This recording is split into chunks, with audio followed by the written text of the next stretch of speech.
This man is believed to have taken the lives of young girls between 1969 and 1980, cementing his reputation as a true monster.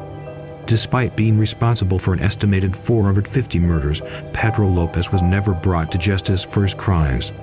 In fact, he's still at large today and could potentially be walking amongst us as we speak. It's a terrifying thought, but there's a chance that this killer is still out there, continuing to prey on innocent victims. Disclaimer: the content of this video is based on various sources. Viewer discretion is advised, as the video may contain graphic and disturbing content. Now, even though Pedro Lopez was named the most prolific serial killer by the Guinness Book of World Records in 2006, the title was later removed due to complaints that it trivialized the severity of his crimes. And let me tell you, these were not just any crimes. They were heinous acts of violence that terrorized communities throughout South America.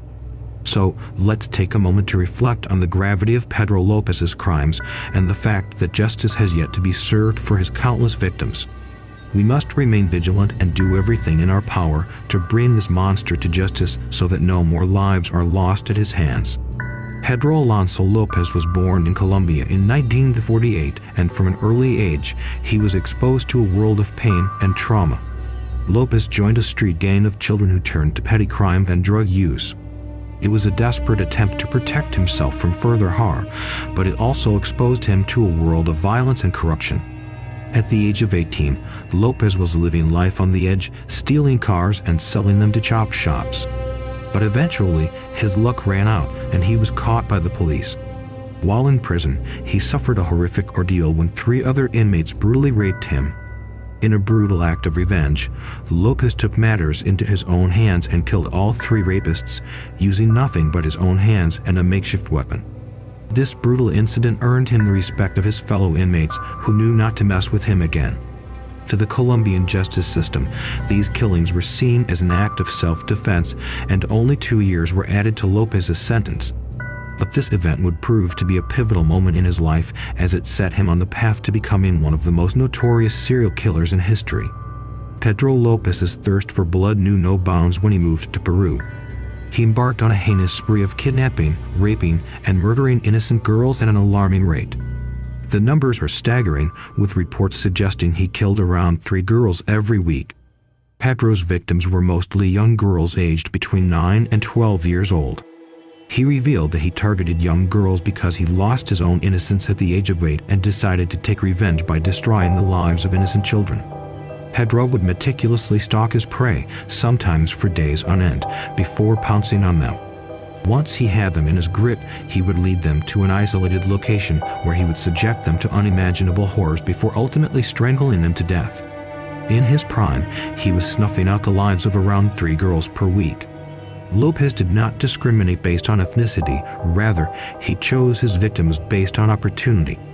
After killing the girls, Lopez would often exhume their bodies and hold what he called tea parties with groups of corpses. He was known to prefer killing during the day so he could witness his victims' final moments. Despite the enormity of his crimes, Lopez was once caught trying to abduct a girl from an indigenous community. The locals exacted revenge, beating and torturing him, even planning to cover his head in syrup and leave him to be devoured by ants. Only the intervention of a U.S. ambassador spared him from this fate. Lopez's reign of terror came to an end when he was finally apprehended and interrogated by police, revealing the full extent of his atrocities. As the interrogation continued, the true horror of Pedro Lopez's crimes began to emerge. Initially, investigators suspected that he was merely one member of a gang of kidnappers and murderers that were operating in the region. But soon, it became clear that Lopez was responsible for a staggering number of abductions and murders.